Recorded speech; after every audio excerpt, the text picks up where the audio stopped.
Okay, this one's just kind of for fun. When I woke up this morning, I guess I kind of had this idea and wanted to see what I could do with it. Again, just kind of for fun. So in my previous one, I had 4 fruit trees in the front yard, and I was doing the guild around all 4 of them. Well, for this one, I basically just pulled one of them out, and per convention, north is going to be top, south's going to be the bottom, the house is to the right. And this is the one that's it's actually the pear tree that's closest to the house. So the main circle, the tree in the middle, going out to about a 16-foot diameter, is a pear tree that should have, that ever comes out, multiple, 2 or 3 different varieties of pear.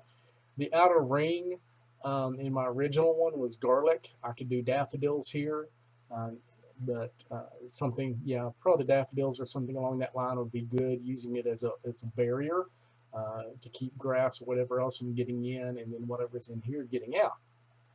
Okay, then kind of for a base, all the open space here, I was thinking maybe moss. However, there's enough organic material there and stuff. I don't think the soil will be acidic enough for that. Don't know whether it would work or not. But maybe like a low clover, some kind of very, very low, as low and as fine a ground cover as possible that's growing. I don't want to fill the interior with it completely with some kind of gravel or something like that, but kind of have a base layer of some kind of very low um, ground cover. Clover would be fine because I plan on having it on the outside as well. Then these circles right here, I've got them different colors, but but the main idea for these little circles facing in are little fairy houses. So stumps that have little doors, little windows, and things like that. Probably oak, and they can even be buried halfway eventually. It's not something I would immediately dump in there, because if I'm going to put, especially like an oak stump here, whether it's, I could kind of combine 3 things in one on all of those, but it would take me at least a year before I could do it, because step number one, find my oak stumps, at least about this size, something that would be big enough to sit on, whether it's that height or whatever, it's something I could throw a cap on. So I would have seeding from the oak stump, but prior to that, inoculate them with shiitake.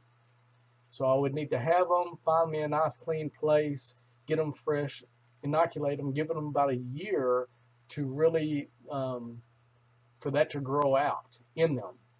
And if they're about twice as long as what I need, that would be okay, because then I could bury them. I know it's not the greatest thing in the world to bury them when you're trying to grow mushrooms, but again, this is not for a primary crop. This would be a secondary use. The primary purpose would be, whenever they're in place, making them like little fairy houses, because these are going to be paths. So it's basically a little fairy village. So primary purpose, decoration, fairy village. Secondary purpose, if they're the right size or some way, seating. Tertiary would be if I get a few shiitake mushrooms off. So that's 3 uses in one there. Little pathway here. It could be something this way that kind of looks like this, or just just some little fine pebbles. Just make a little pathway, make it look like a village of some kind. These areas, these would be more mushrooms, basically more logs and stuff when they get inoculated, but these are going to be a lot longer, and then bury them to where maybe just the tops are showing. If they are inoculated and given a year to year and a half to really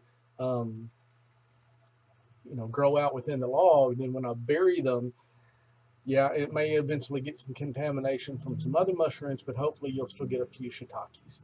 So, plus, of course, they decompose, and you have basically mini hugelkultur. Still have the comfrey here, only instead of having 2 comfreys, maybe swap this one out. So this is an area that would get a little bit more sun, and then to help make shade for all the rest of it, some kind of a dwarf bonsai fruit tree. So, a little citrus, or orange, or apple, or something like that. Because again, the pear trees lower limbs can be kept to about chest high, maybe a little lower than chest high. This one can be tucked in on the sunny side for that, comfrey on that side, and then all of it will kind of keep it um, dark enough and moist enough and shaded enough so maybe the mushrooms and the ground cover will go. And then again, just for fun, right here, somewhere in the ring, a little gate, you know. And you know, if I do a little gate and I've got enough little rocks and pebbles, I mean that instead of being a plant here, it could still be daffodils or something on the outside, but maybe do an inner ring of rocks and stuff and kind of make it like a little walled city, you know, turrets, just kind of have some fun with it. Anyway, just something I was thinking about.